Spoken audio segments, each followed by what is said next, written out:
this is an iHeart podcast. Guaranteed human. We've all tumbled down an internet rabbit hole trying to self-diagnose, and it leaves us more anxious than informed. Our feeds are full of wellness trends, but how do we know what's real, what's exaggerated, and what's just wrong? Health versus Hype from the American Medical Association breaks it all down. Emmy-nominated science communicator Trace Dominguez talks to doctors, influencers, and real people trying these trends, not to cancel them, but to understand them. Because when it comes to your health, who you listen to matters. So listen to Health versus Hype wherever you get your podcasts. Work can be a little weird. Cringy training seminars, coworkers who won't stop talking about their plant, forgetting the mute button at an inopportune moment. We have to deal with a lot on any given workday. Sometimes it can feel hard to thrive and move forward in your career. Well, that's where LinkedIn comes in. LinkedIn helps you get ideas and insights from experts in your field, connect with people professionally, grow your network, and access tools designed to help you find the right fit for your next role. Whether you're just getting started, figuring out your next move, or looking to accelerate your career, LinkedIn is built to support you at every stage because LinkedIn is the network that works for you. Visit linkedin.com/knowstuff to learn more. Hey everybody, continuing the Stuff You Should Know summer movie playlist. This episode from February 2015 focuses on some movies that changed filmmaking. From the very beginning of the film industry up to Star Wars and beyond, all these movies pushed the whole thing forward that much more and got us to where we are today. And as a bonus, Mystery Science Theater 3000 makes a nice little cameo in here. Enjoy! Welcome to Stuff You Should Know, a production of iHeartRadio.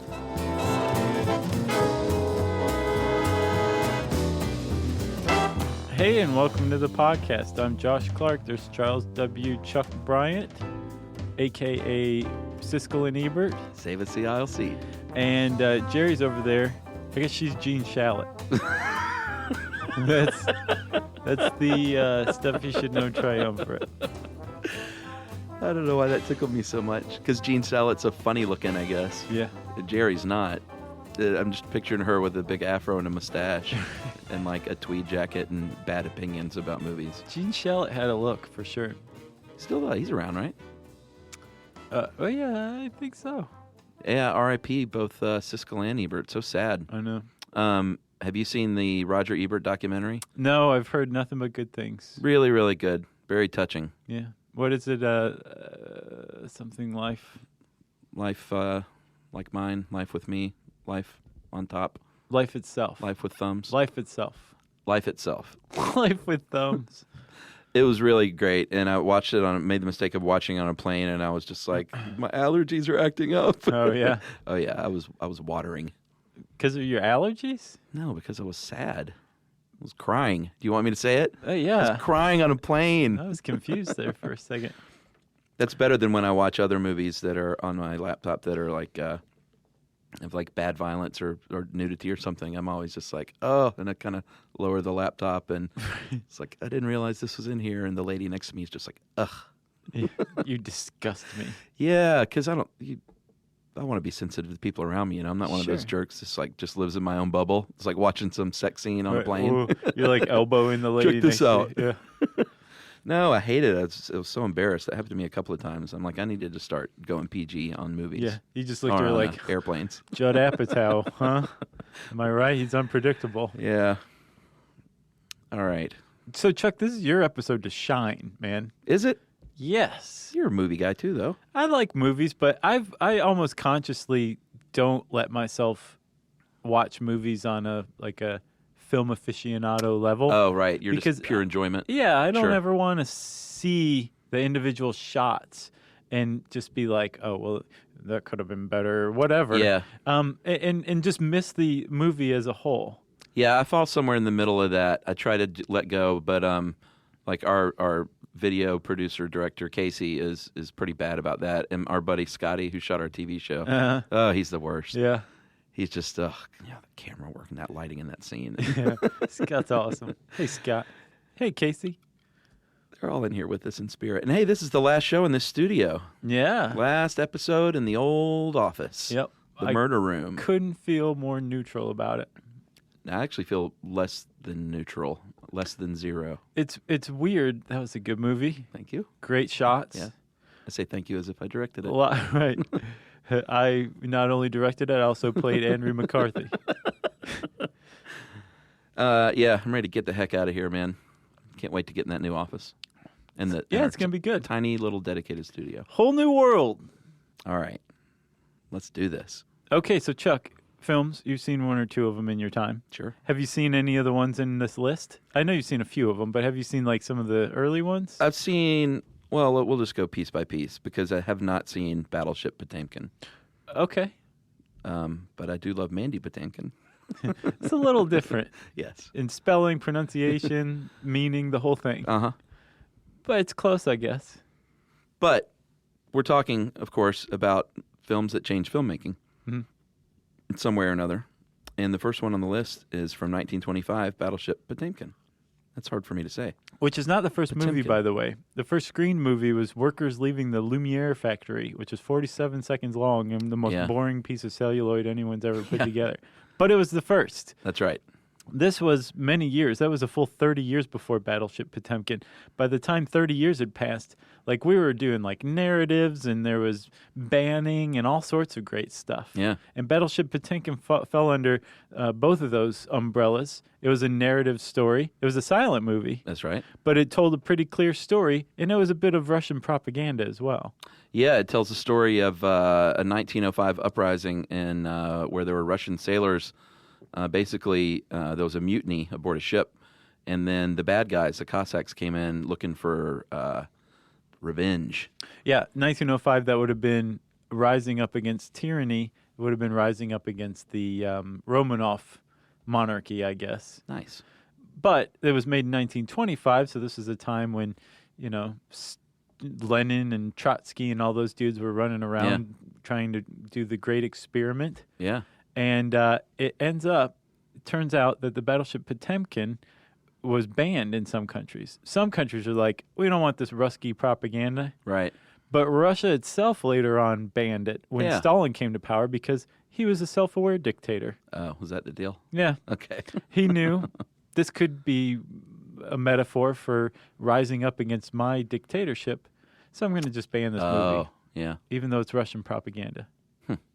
Well, filmatically, I need to bring the history, by the way.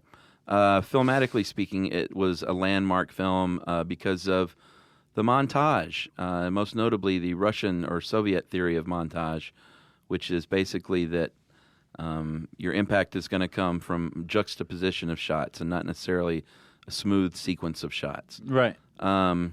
And it should be rhythmic instead of necessarily being tied to the story. It was like a rhythmic series of shots. And this one is popular. It was the Odessa Steppe sequence as one of the 5 acts. And it is huge because it has been aped and mimicked and mocked and homaged probably more than, I don't know about more, but a lot of times in film history. Well, yeah, the montage, it's like a go-to editing technique, right? Oh, yeah, well, the montage in general, but specifically the Odessa Steps. Oh, okay. There are 2 notable parts in that sequence. One is the, it's basically a big charge on these grand steps leading up to a building and a big battle. In Odessa. Odessa, Texas. And there's a part of it where there's the old baby carriage going down the steps, what's going to happen to the baby? And it sounds tired because we've seen that in, The Untouchables. Yeah. Notably. I did not find it tiresome. Naked thrilled. Gun, 33 1/3. Yeah. Everything is Illuminated, the great movie by Liev Schreiber. That was directly from the Odessa Step sequence in Battleship Potemkin. Nice. The baby carriage. Yeah. And the old shot in the eye through the glasses. Oh, cool. That comes from this movie, too. They were the first ones to do it. Yeah. And you've seen that in Woody Allen's Love and Death and Bananas. And, of course, The Godfather. The great sequence where Mo Green's getting the massage and he looks up and puts on his glasses. During a montage. Yeah, that's exactly That's like that whole the sequence. assassination montage. Yeah, because there was an assassination on the steps as well. Oh, yeah. So that was definitely. It was a double. Who was that? That was Francis Ford Coppola? Oh, yeah. He was clearly aware of Battleship Potemkin. Clearly. I was trying to think of other examples of montages, and the only thing I could come up with was the A-Team building something. But that counts as a montage, right? Yeah, oh yeah. It's like in some way related shots that are kind of put together that a little bit transcend like time and tell space. a story in itself. Yeah. Like Rocky training for a fight or something. That's another good A one. lot of times it's set to music. Yeah, I love that. That's the only one you can think of. Yeah. And the great movie Brazil, too, has the shot through the glasses bit, as I like to call it. So that's Battleship Potemkin. Doesn't one of the Nazis in Raiders of the Lost Ark get shot through the glasses? Maybe. That wouldn't surprise me. It's been oft homaged, you know? Yep.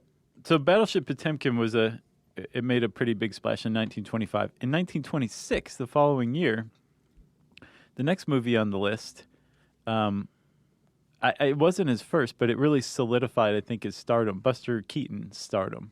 Yeah, the general. Rightfully so, too. Yeah. He was one of the great, some people call him the greatest stuntman to ever live. He's done some stuff that I think earns him that. Yeah.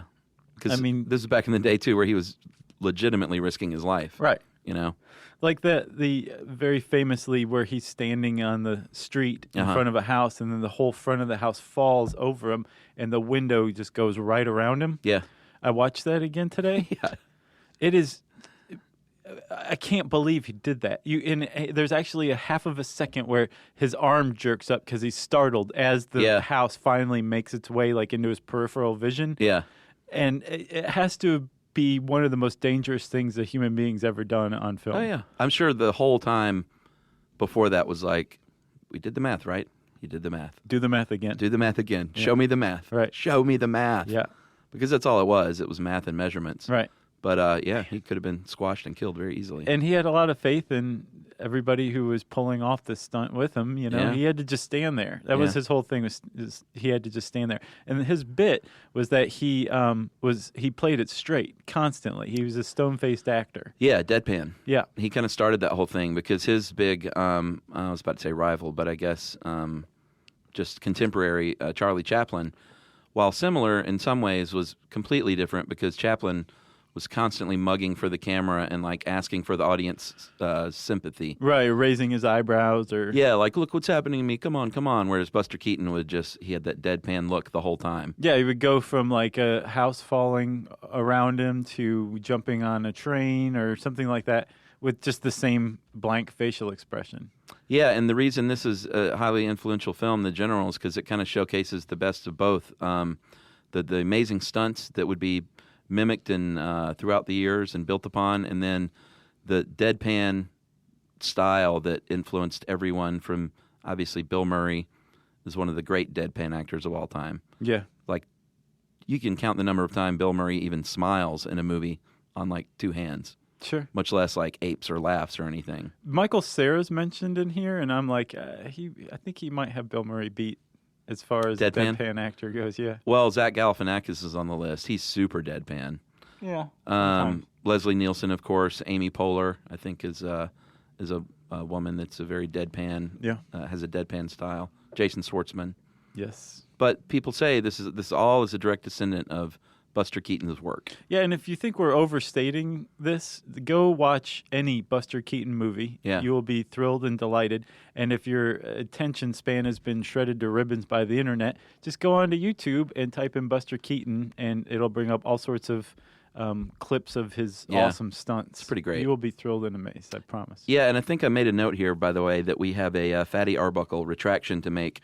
Remember when we called him out as the rapist murderer? I didn't say murderer. Well, we said rapist at least. Right. But we were taken to task by a fan. He was acquitted of all that stuff, and apparently didn't do either act. And his career and life and family name were ruined forever. Huh. So he was evidently done a grave misjustice, and we sort of cavalierly just still called him that today. Yeah, I need to look into it more. All right, so next up we have The Jazz Singer, the 1927 edition. Not the Neil Diamond one. No, and there was one in between, too, with Danny Thomas, I believe. I like Neil Diamond's. It's good. I never saw it. Did you ever see it? No. No, it's not bad. But this is the original from Alan Crossland, and it is notable because it was the first feature-length movie that was at least 25% spoken dialogue. Right. Does that make sense? Yeah, it's totally new. Yeah, And it wasn't the first talkie, because they had short films that were talkies. Right. And there was a movie the next year, in 1928, called Lights of New York, that had 100% full spoken dialogue. But The Jazz Singer had a mix of music and spoken dialogue. Right. The first Big Daddy feature-length film to do so. Right, with substantial dialogue, right? Yeah. And they did it in the most roundabout, difficult way that you could possibly do it, which is to record the audio and the soundtrack, both the dialogue and the music, onto vinyl records. Yeah. Probably wax records, really. And then the projectionist had to sync the record up with the film strip, so everything was in sync. Yeah, it was a device called a Vitaphone that Warner Brothers sunk about $500,000 into. This company called Western Electric, who invented it, and it was actually physically connected to the projector's motor. So while they did have to sync it, it was a physical connection between the phonograph player and the projection reel, I guess. Yeah. And it went on to gross $3.5 million for 1927. That's Man, a lot of dough. that's a ton of dough. That's like $5-6 million today at least. Yeah, at least. But was ineligible for the Best Picture because they were just like, you can't compete with the rest. It's not fair. Oh, wow. Because everything else is silent and everyone's going to vote for you. Yeah. So that changed the whole game for sure. We will continue on with our awesome and engrossing list right after this. Stuff you should know. Have you ever invested in something that seemed incredible at first but didn't live up to the hype? Well, marketers know that feeling. They optimize for the numbers that look great, impressions, reach, and reacts. But when they don't show revenue, well, that's a not so great conversation with the CFO. LinkedIn has a word for that: bull spend. That's right, because you need to invest in what looks good to your CFO. LinkedIn Ads generates the highest ROAS, 121% of all major ad networks. You can reach the right buyers with LinkedIn Ads, and you can target by company, industry, job title, and more. So cut the bull spend. Advertise on LinkedIn, the network that works for you. Spend $250 on your first campaign on LinkedIn Ads and get a $250 credit for the next one. Just go to linkedin.com/SYSK. That's linkedin.com/SYSK. Terms and conditions apply.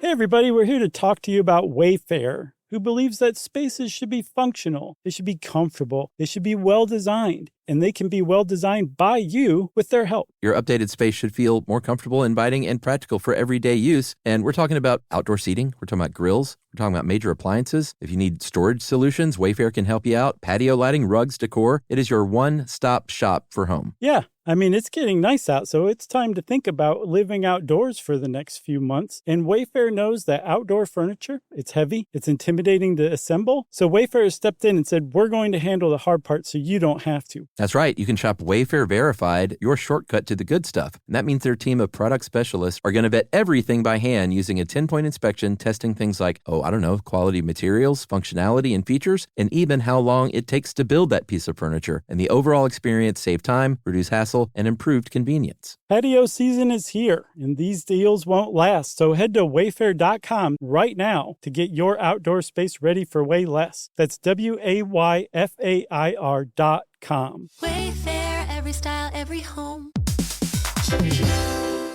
Hey everyone, if you've ever wanted to feel what it's like inside an episode of a show you love, hang with podcast hosts beyond the mic, or swap screens for sunsets with curious, like-minded people, then Stuff at Sea is your kind of voyage. That's right. Stuff at Sea is a 5-night, culture-soaked escape where pink sand paradise meets curious minds. Sailing round trip on October 2nd to 7th, 2026 from New York City to Bermuda, this voyage drops you straight into the iHeart Podcast Stuff universe. On top of the adults-only experience you already love, you'll get live podcast episode recordings, behind-the-scenes sessions, themed activations, and more unmissable onboard moments. Yeah, and there's overnight stays in Bermuda, so there's no rush. Just long, sun-drenched days to explore or do absolutely nothing at all. And back on board, Curiosity sparks connection through conversations, experiences, and a lineup designed to keep things as thought-provoking as they are unforgettable. Stuff at Sea is part of the new specialty sailing collection that transforms beloved podcasts into immersive at-sea experiences exclusively with Virgin Voyages. Expect more stories, more hosts, and more ways to experience the voices that you love. Book now at virginvoyages.com/stuff.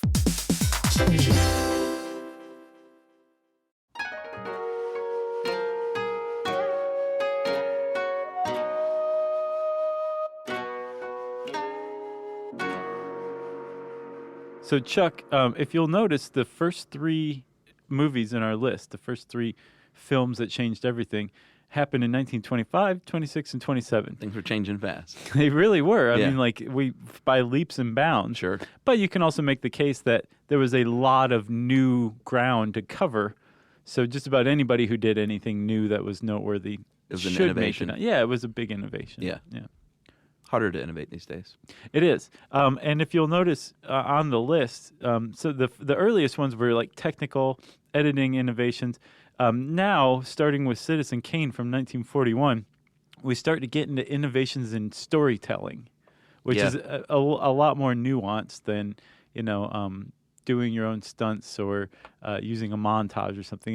It's figuring out how to tell a story in a much less linear narrative fashion. Yeah. And Citizen Kane was one of the early ones to pioneer a non-linear narrative. Yeah, did you you saw this? Yeah. Yeah. Okay.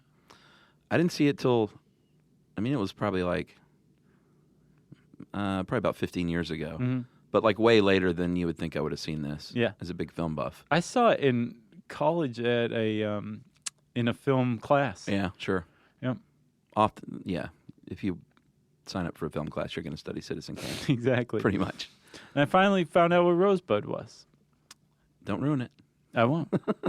But it is a landmark film in every way, and it has often been top of best films of all time lists for great reasons. One of which, like you said, the non-linear narrative was a really unique thing at the time. Although flashback wasn't brand new, it was the first time it had been this extensive Yeah. and effective in the story. Yeah, because I mean, it's substantial enough that it really cuts up the flow. Oh, yeah. It's not like a quick flashback and they come back and the actor's like staring off into space to Right. transition back into the present again. I mean, like it was all over the place. Yeah. Some of the more concrete cinematic landmarks, one was using deep focus.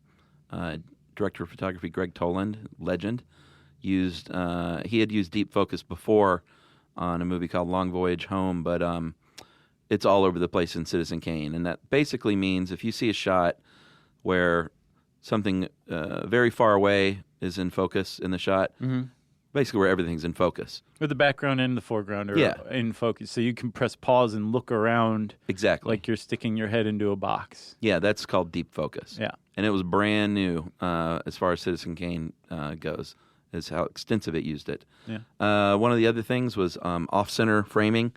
It was a big, pretty common thing to just center whatever the main action was, either the character or the object. Mm-hmm. And Citizen Kane had a lot of things where the main focus of the scene, the character maybe even off-screen, which was really weird at the time. People didn't know what to think of it. Right. Expressionistic lighting. Back then, everything they just lit it. They were like, make sure everything's well lit. Yeah. But Wasn't Otto Preminger also like a big pioneer with that? yeah, I think so. With Dial M for Murder, or I think he directed that. Was that Hitchcock? I think that was Hitchcock. Was it? Okay, well, Otto Preminger directed stuff like that, though, right? He used moody lighting and shadows and stuff a lot. I probably messed that up. People are going to be Dial M for Murder, I think it was Preminger. okay. But Orson Welles, of course, I don't think we even mentioned that too. Wrote, directed, starred, and produced, and I think he even edited Citizen Kane. Yeah, I just assumed everybody knew that, Yeah, he came from the theater where you create a mood with lighting, only certain parts of the stage. So he brought that into the movies, and it was very evocative and set the mood well. Mm-hmm. And people are like, man, why are we lighting everything all bright all the time? Look at Citizen Kane. It Yeah. really worked. Yeah. A couple of other things, one of which I know you will appreciate, sir, is that he pretty much invented the wipe. Oh, the star wipe? Not the star wipe. But it followed. Yeah, the star wipe followed. Okay. Which I know is your favorite transition in cinema. Oh, it's awesome. star wipe. Star wipe. Because it almost makes a beep sound, you know? And By the way, I want to say you're right. Dial M for Murder was Hitchcock. Oh, was it? Yeah. Oh, okay. What was Preminger? Did you look that up?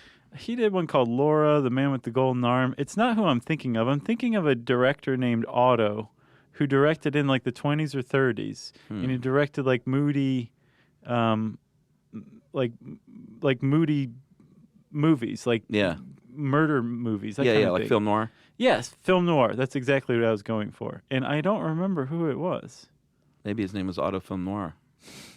He's French. And then one final thing, of course, you could study Citizen Kane for a week in a film class. Mm-hmm. So this is an overview. But the low-angle shots, people didn't use a lot of low or high-angle shots back then. It was kind of just shot from straight on. And Orson Welles even cut out the floor a lot of times to get the camera lower. Wow. And for the first time, we saw ceilings in view in a movie because quite often things were shot on a soundstage where you don't have ceilings. And he wanted those low-angle shots, so they used fabric most times to act as a ceiling. But very effective shots from below of Orson Welles as, it wasn't exactly William Randolph Hearst, but it was an approximation of William Randolph Hearst. Right. So very effective low-angle stuff that now, we take for granted all these things. Right. But, there would be no Pulp Fiction in that nonlinear storytelling if there was no... Well, maybe somebody would have done it, but maybe eventually. But he was the first. He did the first, and that's why it was innovative. Exactly. It's Fritz Lang that I was. Yeah, there you go. Yeah, Fritz Lang, Metropolis, and M, just M. That's okay. Yeah, it's all making sense now. I get confused. Yeah, but you were right. You were right there. Fritz and Otto are not close. They're both German, but that's about it. Yeah, but you know the difference between M and dial M? Just a telephone. What's up next, Chuck? Breathless. One of my faves. So I am going to rely on you mostly for this one because I looked up what the French New Wave really did, what it accounted for. Yeah. And all of the essays I found were they were dense. Yeah. And I didn't really understand. I understood that the French New Wave changed everything. Yeah. And that a lot of the movies that I know and love today are the offspring of the French New Wave, but I still didn't get specifically what the French New Wave did. And you're going to rely on me to summarize this? Yeah. No pressure? No.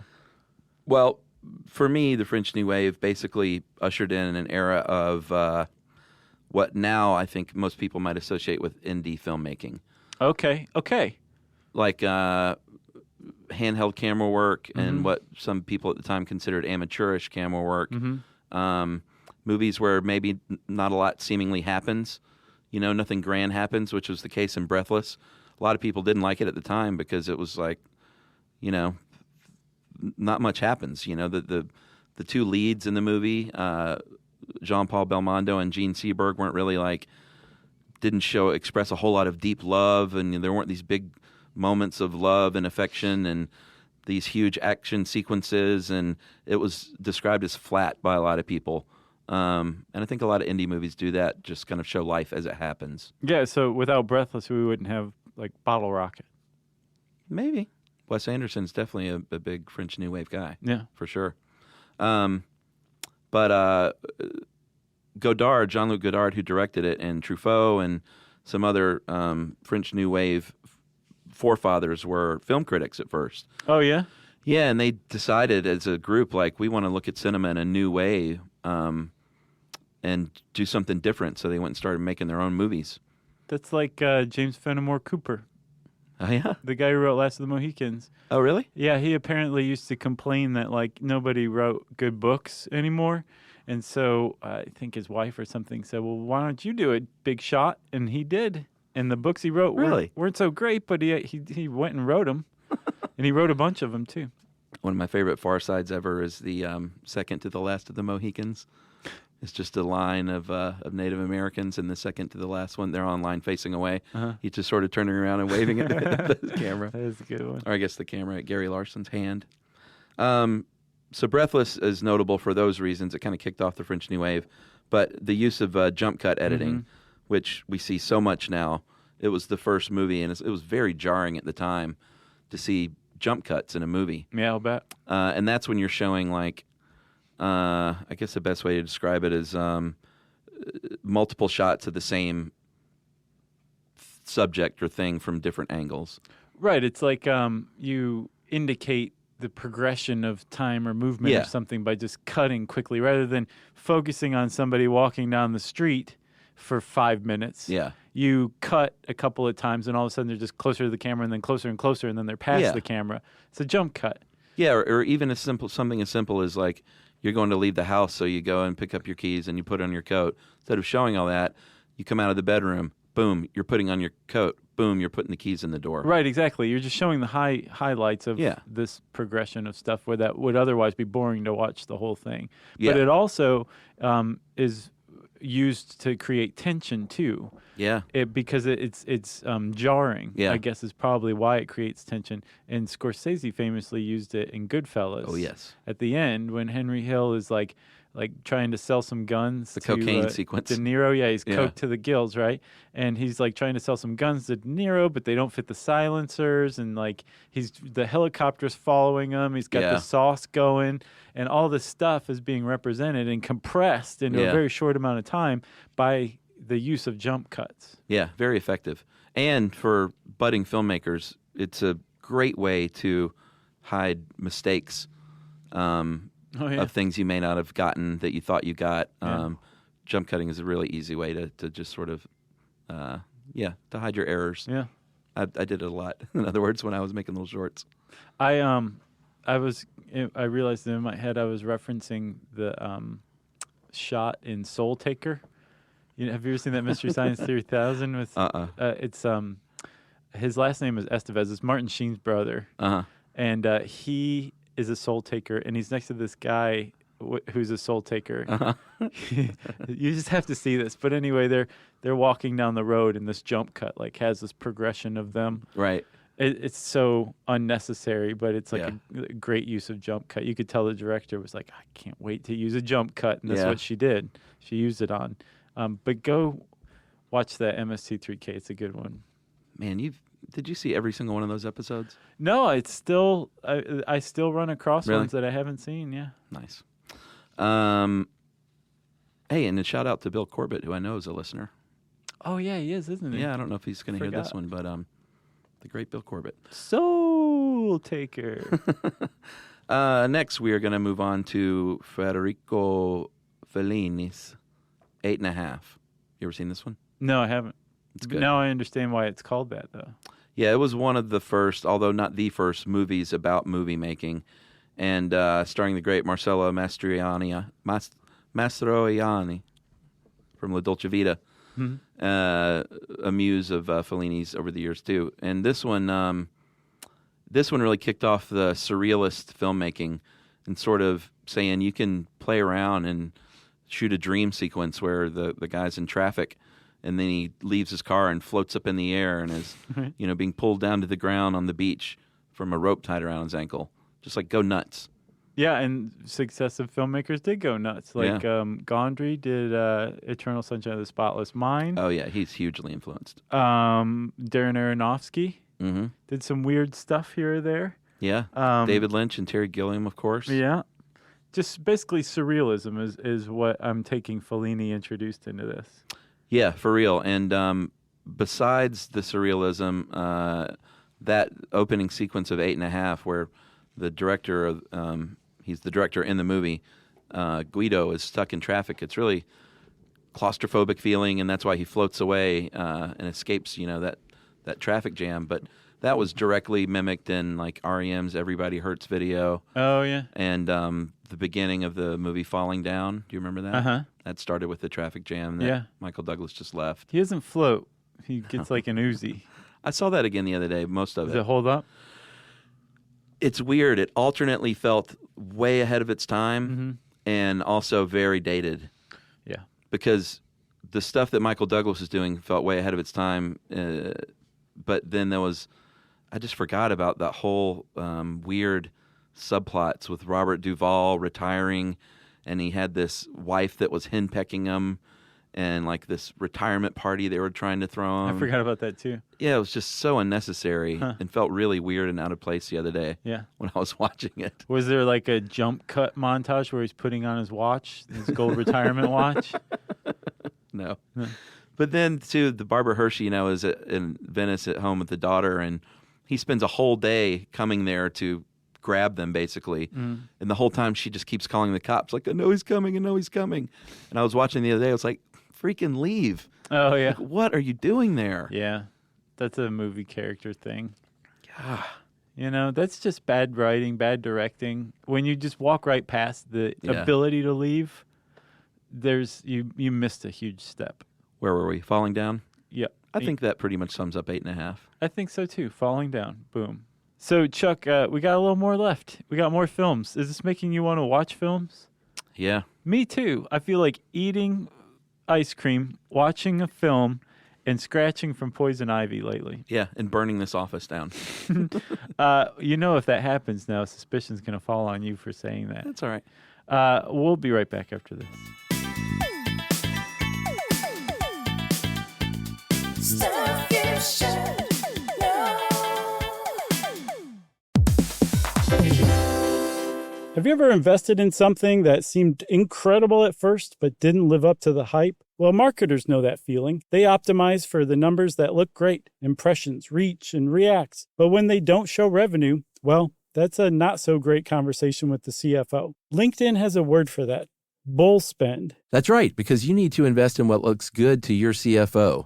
LinkedIn Ads generates the highest ROAS, 121% of all major ad networks. You can reach the right buyers with LinkedIn Ads, and you can target by company, industry, job title, and more. So cut the bull spend. Advertise on LinkedIn, the network that works for you. Spend $250 on your first campaign on LinkedIn Ads and get a $250 credit for the next one. Just go to linkedin.com/SYSK. That's linkedin.com/SYSK. Terms and conditions apply.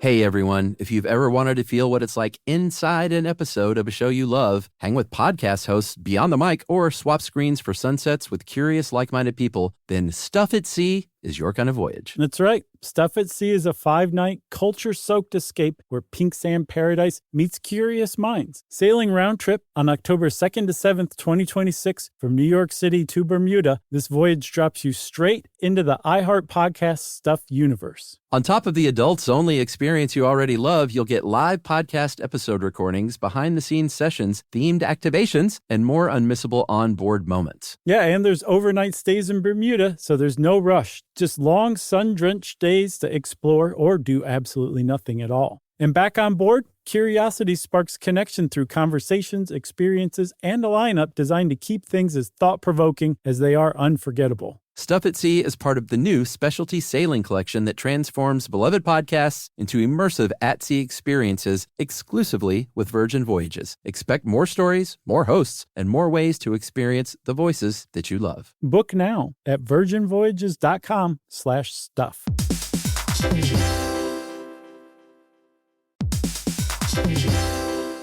On eBay, every find has a story. Like if you're looking for a vintage band tee, not just a tee, the band tee from the last show your favorite band ever played. You wore it everywhere. Then your girlfriend started wearing it, which was cute, until she dumped you and took it with her, which was not so cute. Yeah, well, anyway, now you're on eBay. And there it is. Same tee from the same tour. Still living in your memory, rent-free forever. See, the things you love have a way of finding their way back to you. But eBay isn't just for getting whatever your ex-boyfriend or girlfriend stole back, right? No, it's also for that rare championship foul ball you caught, then heroically gave to the kid next to you. And where else are you going to find your first car? The one you wish you'd never sold. But now, finally get the chance to take it back home. For good this time. So shop eBay for millions of finds, each with a story. eBay.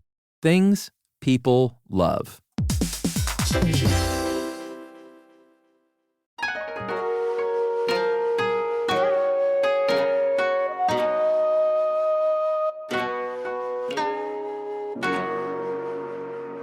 All right, so we're back with our awesome jingles, which, by the way, we have to thank John Begin.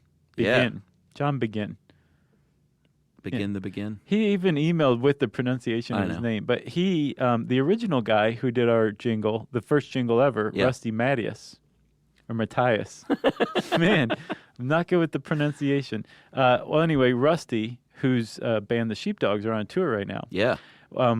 Just because his work was so original, we contacted him and said, "Hey, we got this other guy who's done like covers of your work.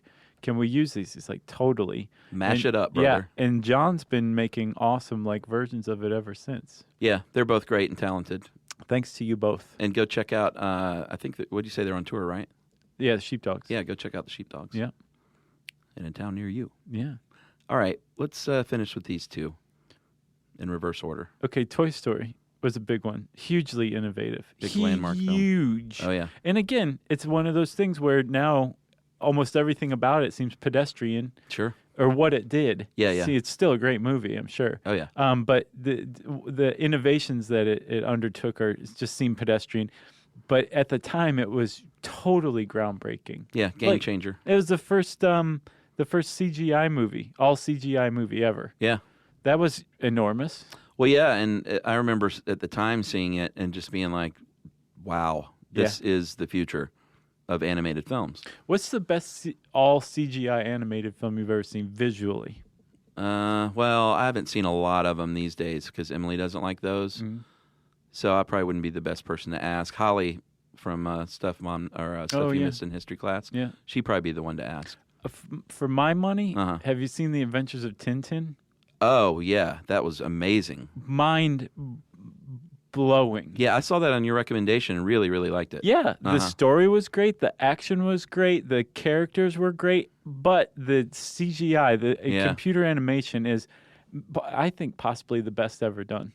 Yeah, and that's a bit of a different style than, say, like Up or The Incredibles. It's not nearly as cartoonish. It's like I think it's the motion capture. Yeah.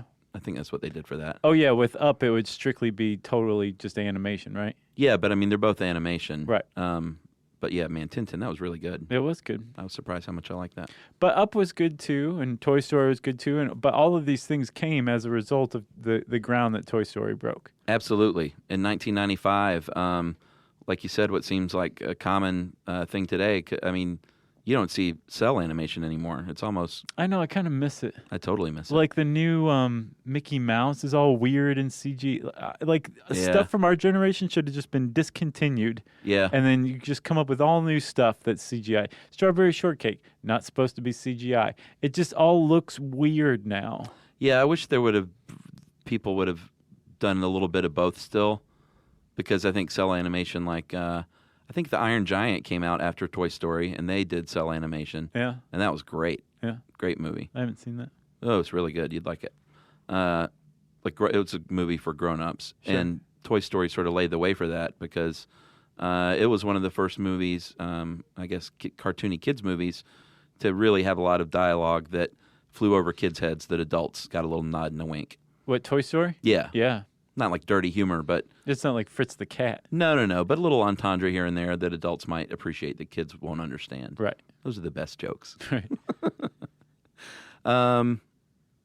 And now we have, best animated feature in the Oscars, which definitely came straight out of the original Toy Story because movies started being considered before they created its own category.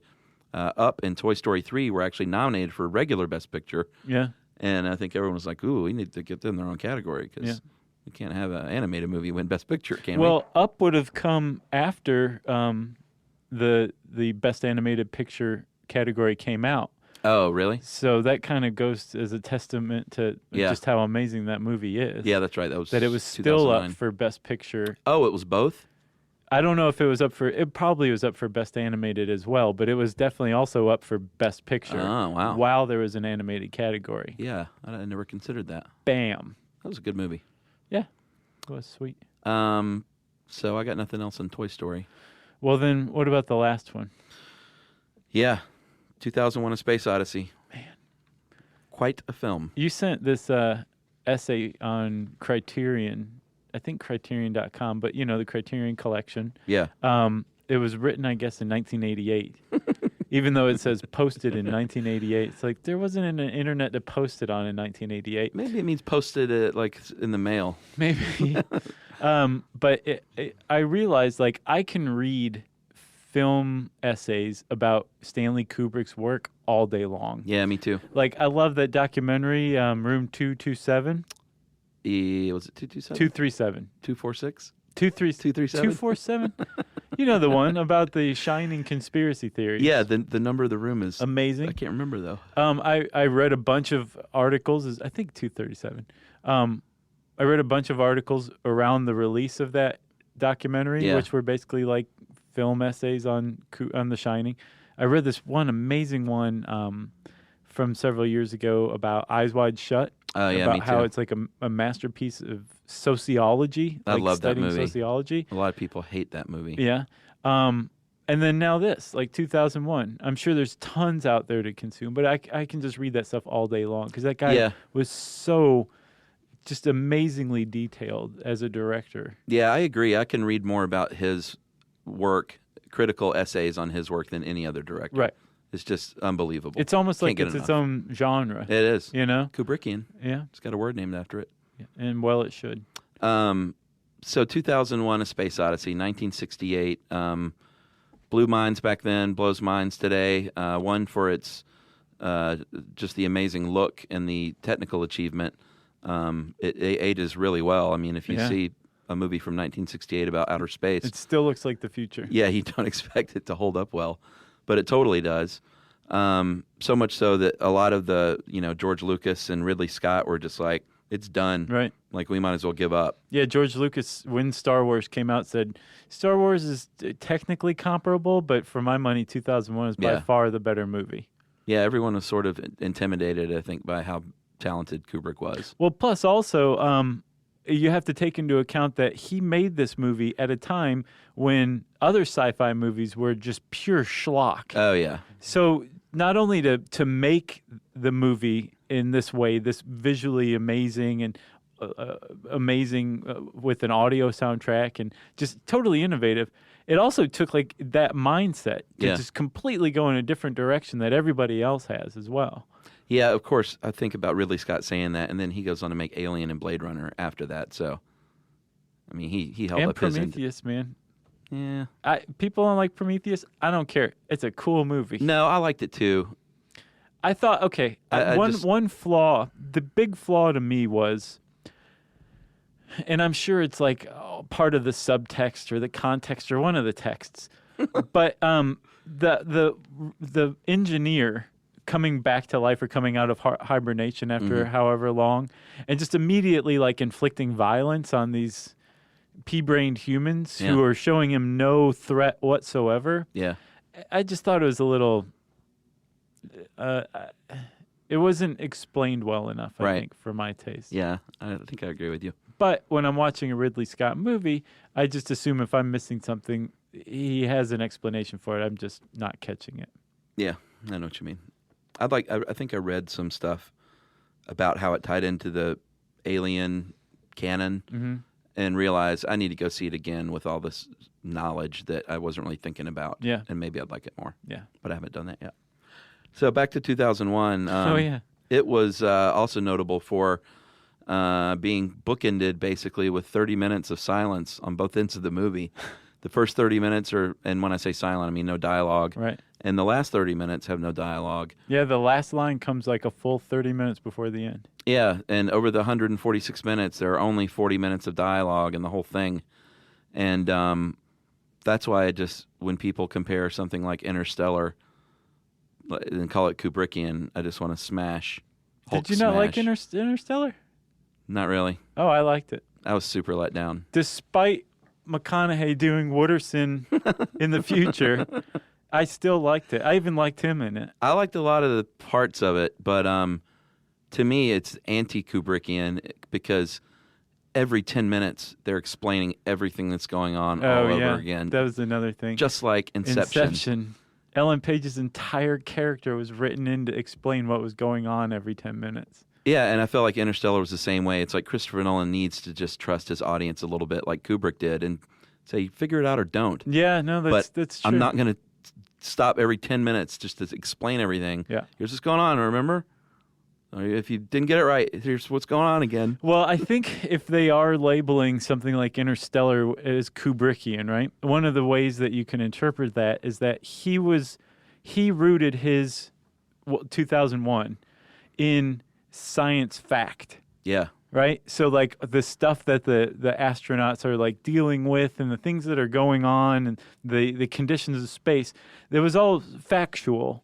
Whereas with Interstellar, same thing. They went to really great lengths to do what they could to make everything to make the science scientifically work. factual, aside from the fact that the idea that you could go into a black hole and then come back out or something like that, Sure. drifting in space, that's not going to happen. But for the most part, Interstellar was scientifically accurate. So maybe that's what they meant when they called it Kubrickian. Because you're absolutely right. Like, they did explain a lot and went to great lengths to explain a lot. Whereas with 2001, you just watch it the first 5 times, like, what just happened? Yeah. And apparently Cary Grant had that same reaction as well. That was Rock Hudson. Rock Hudson, that's right. Yeah, the original screening that Roger Ebert was at in L.A., Rock Hudson just left and said, can somebody tell me what the hell that was about? Yeah, and it wasn't even over yet. Yeah. Yeah. Well, the reason it has science fact and not science fiction is because Kubrick and Arthur C. Clarke, who Oh, yeah. it wasn't actually a book that was made into a movie. It was a book made after a movie. Yeah. And they collaborated on both. And they went to Carl Sagan, of course, of Cosmos, and said, He said, you're going to make billions and billions of dollars. that was pretty good. Was it? Yeah, that sounded a lot like him. They went to Carl Sagan and said, hey, we want to portray these extraterrestrials. Are they, maybe the Star Child is, or they turn Dave into the Star Child. Right. Are they humanoids? What are they going to look like? And Sagan was like, they were very unlikely to be humanoid. So Kubrick did the smart thing and was just like, well, we just won't show them at all. Instead of making a fool of myself, like Signs, and making some dumb-looking alien. Oh, man. Man. Let me just not show the aliens. Very smart move. Yeah. Getting back to the story of 2001. Although, I think The Village is underrated. Yeah, I can stomach that one. What about, well, you like The Sixth Sense, right? Everybody liked The Sixth Sense. Sure.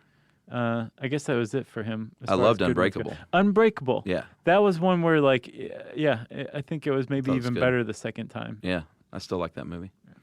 But he also made that Lady in the Water movie and the one with Marky Mark, where the people were jumping off. Four Brothers. No. Three Kings. Is it the one in the elevator? No, he just produced that Oh, one. I know what you're talking about. The one where people are like jumping off of buildings and Yeah, stuff. Inexplicably. Yeah, that I didn't see that either. I couldn't get through 10 minutes of that movie. So, 2001, back to good movies, was had a three-part structure, but not a conventional 3-act structure that you might be used to in movies, which is why it confounded people like Rock Hudson. The first, they called them movements. The first movement was the Dawn of Man sequence with the apes with the monolith. And he has that great part where he throws his little bone tool up in the air, Right. and then it morphs into, well, not morphs, but it maybe it's a dissolve into the spinning in outer space. It's called a match cut. Yeah, match cut. And of the rotation of what we now know was a nuclear warhead, because I read that little article, 20 Things You Didn't Know About 2001. I didn't know those were nuclear warheads necessarily in outer space. They made it a little more vague, and initially it was going to be more explicit, and they were going to explode it in outer space. Right. But he said, nah, that's a little too close to The ending of Strangelove. Strangelove. Yeah. So let's not do that. Yeah. Probably a good choice. Yeah, but as a result, some people have taken it to mean that like it was that match cut was supposed to show how far humans have come. Right. From using a bone to murder somebody to satellites in space. But if you know that the satellite is actually loaded down with nuclear warheads, that match cut demonstrates how little humans have changed Oh, yeah. from using a bone to murder somebody to using satellites to murder somebody. The motif is still the same, and it's murder. Yeah. He was going for some deep things. Oh, yeah. A lot of metaphor happening. Yeah. I mean, supposedly in every single shot, because he started out as a still photographer, right? Yeah, yeah. Supposedly every frame of a Kubrick movie, there is nothing that isn't unintentional and placed there by him. He did a lot of his own set decorating. Yeah, like the pencil holder on the desk in the office of the guy at the Shining Hotel. Right. Was where it's supposed to be. Right, and if if it has like the picture of a goat head inscribed on it, that means something. Right. It's not accidental. Yeah, although I will say Room 237, which I think may have been the point, is a little bit like, these people are crazy. Not like, oh man, I just see what they're saying and all this. Right. They're right. I was just thinking these people are nuts. Right. It was just kind of enjoyable to hear their interpretations of it. Well, and I think it was a comment on obsession and fandom more so than The Shining. For sure. But I thought some of their ideas were interesting. Totally. I said Room 227, didn't I? Like one of the conspiracy theorists was like, Mary. Wasn't Room 227 like a sitcom? Yeah, it was just called 227. Okay, yeah, 227. Yeah. Gotcha. Remember with Jacquet? She'd be like, Mary. Oh, okay. That's what my impression was. What'd you think I was doing? Well, I wasn't sure what you meant. Just being a weirdo? Yeah. Yeah, okay. The second movement was, of course, the HAL sequence, the computer, the HAL, was it the HAL 9000? Yeah. Really creepy, and HAL ended up being a lot of people's favorite character, even though it was just a voice, the supercomputer on the Discovery ship. Remember, he's like, what are you doing, Dave? It's so creepy. I had the Mad Magazine spoof of 2001 when I was a kid. It was great. Yeah. And then the third movement is when Dave moves on to the next stage of human development with these extraterrestrials that you only hear. And basically, it's when it comes full circle. The third movement. And the third movement is the one that has almost... Well, it's really just the second movement that has dialogue. Yeah. Yeah. Some of the alternate titles for 2001. Journey Beyond the Stars. Terrible. Universe. Not bad. Yeah, okay. Tunnel to the Stars. Not so great. Planet Fall. That sounds bad. Sounds like a James Bond movie. And then How the Solar System Was Won as a play on how the West was won. Yeah, which movie geeks would find that appealing, but everybody else would say that's dumb. You ruined everything. Yeah, and Kubrick was, this is the last thing I have, he was so obsessive with protecting his material that he allegedly, I don't think allegedly, I think he did, have all the sets and props and miniatures destroyed after he shot it so they would never be reused, which is a common thing at the time. Yeah. Like, hey, we're doing a space movie. Go get that space ring from Stanley's set. Yeah. Let's reuse it for Planet Fall. He also destroyed all of the footage that didn't make it into the original theatrical release. Yeah. Destroyed. It's gone. Yeah, so they wouldn't one day after his death recut it, which they invariably probably would have done. Yep. He's a smart man. Yeah, we should just do a podcast on Kubrick. Okay. He was I'm down for that challenge. a BA dude. Yes. One of my heroes. Yeah. Cinematically. You got anything else? I got nothing else. If you want to know more about movies, if you like this one, you would probably also love our exploitation episode. Ooh, yeah. Exploitation movie That was a episode. fun one. What else have we talked about movies in? Cannonball Run. Oh, yeah. that had a lot to do with the movie. Yeah, our James Bond episode. Yeah. Yeah, we've had a few of these, and people always respond to these. They're like, you guys should have a spinoff show. Yeah, do an all-movie podcast. Sure. Maybe one day. Maybe. Remember, if you're looking for any of these, press Control F or Apple F in your web browser and search that way on our podcast archive page. You can also search for this article on How Stuff Works by typing movies in and seeing what comes up. And since I said How Stuff Works, it's time for listener mail. I'm going to call this Mike DuPont really clears something up for us on Scientific Method. Okay. Hey, guys, it was a great... well, actually, he doesn't say it was great. I think I just made that up. Hey, guys, your Scientific Method podcast has a consistent misuse of what a scientific law is in relation to the working of the scientific method. It appears that you believe that a law, e.g. Newton's law of gravity, is then held in higher esteem than theory, and that eventually a theory matures into a law. I think I probably did think that because of politics. Right. You know? Yeah. How a bill becomes a law. Right, exactly. He says, when in fact theory is considerably more robust than a law. A law is a mathematical model that describes observed behavior, does not answer the why. Right. Theory does answer why something happens. Did we not say that? I thought we did. Well, Like, I knew that. I remember finding that out from the research. I just He- can't believe it didn't come out of my mouth. he claims we did not. And I feel like I'm learning this, so I definitely did not. Okay, go ahead. But you may have. For example, Newton's law of gravitational attraction describes the action of two bodies that can be used for pretty much everything.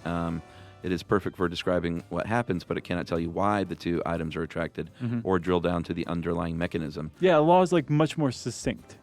It Yeah. just is what it is. Nor is the law even universal and could not be used to explain the perihelion precession of Mercury's orbit. Burn. In comparison, Einstein's theory of general relativity was eventually used to solve the Mercury issue. Oh, yeah, the Mercury issue. And the Standard Model, along with the recent discovery of the Higgs boson by CERN, can answer the why do these two masses attracted to each other question. I think what you mean is why are these two masses attracted to one another? Mike? It's pretty teleological. Theory is considerably more developed and richer than a scientific law, which is more of a tool that is applicable to a wide range of applications. Keep up the good work. That is Mike DuPont. Thanks, Mike. Thanks for that. Of the Valley Forge DuPonts. I think so. Have you seen Foxcatcher? Oh, no. I've heard it's good. Is it good? No, Oh, really? I don't think so, no. I've heard it's kind of slow. It's beyond slow. Really? Oh, yeah. I can understand why the Academy loved it, or Sure. a lot of people I'm sure do like it. I was not a fan of Foxcatcher. I think people generally seeing like a turn by an actor like Steve Carell doing something really different, they're knocked out by that. No, I still can't believe you didn't like Birdman. no. Spoiler alert for people who have not seen Birdman. The following conversation is full of spoilers. Yes. What didn't you like about it? So I thought Michael Keaton was good. Okay. Who plays his daughter? Emily Blunt? Is that who that is? Emma Stone. Emma Stone. Excellent. Okay. Ed Norton, even pretty good. Okay. So the acting was fine. Who is Naomi Watts was in it? Yeah. She did great. Okay, so yes, the acting was fine. Sure. I thought the acting was fine. I thought the photography was amazing. Yeah. The whole seemingly one take thing kind of knocked you out, probably. I didn't even pick up on that, but yes, Yeah. it did. It was more the for me the juxtaposition of the story, Mm-hmm. which was pretty boring and realistic in everyday life. Even though it was about a Broadway production, it was still about the everyday life of it. Sure. Against the surrealism that's like threaded and embedded in Yeah. throughout the whole movie, I didn't like that. Okay. It was like choose one or the other, man. Gotcha. It irked me. And then just so that one part with the critic where Michael Keaton tells off the critic, I Yeah. thought Michael Keaton did a wonderful job. Yeah. But just the whole point that it was in there of like the director, using Michael Keaton's character to tell off all the critics he's ever wanted to tell off in his gotcha. movie. Yeah, yeah. I just thought it was pretentious. Yeah. And I thought it was kind of clumsy in that sense too. All right. And it was enough that it Tainted it. yeah. That's And then the ending, I did not like the ending at all. yeah. At all. That'll ruin a good movie. Because it was it completely went contrary to all the other stuff that he went out of his way to point out was Yeah. fake or fraudulent or not real. Yeah. And then all of a sudden it is? What? Yeah.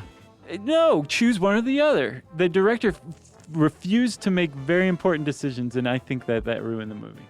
That is a very well thought out criticism, I think. Thank you. Thank you very much. Sure. Man, that was the end of listener mail even, wasn't it?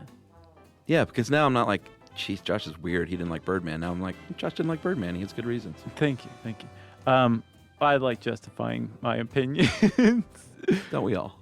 So if you want to get in touch with Chuck and I, or Jerry, who I apparently just spoiled Birdman for, You can contact us via Twitter at SYSK Podcast. You can join us on Facebook.com/Stuff You Should Know. You can send us an email to StuffPodcast@HowStuffWorks.com. And as always, join us at our home on the web, StuffYouShouldKnow.com. Stuff You Should Know is a production of iHeartRadio. For more podcasts from iHeartRadio, visit the iHeartRadio app, Apple Podcasts, or wherever you listen to your favorite shows.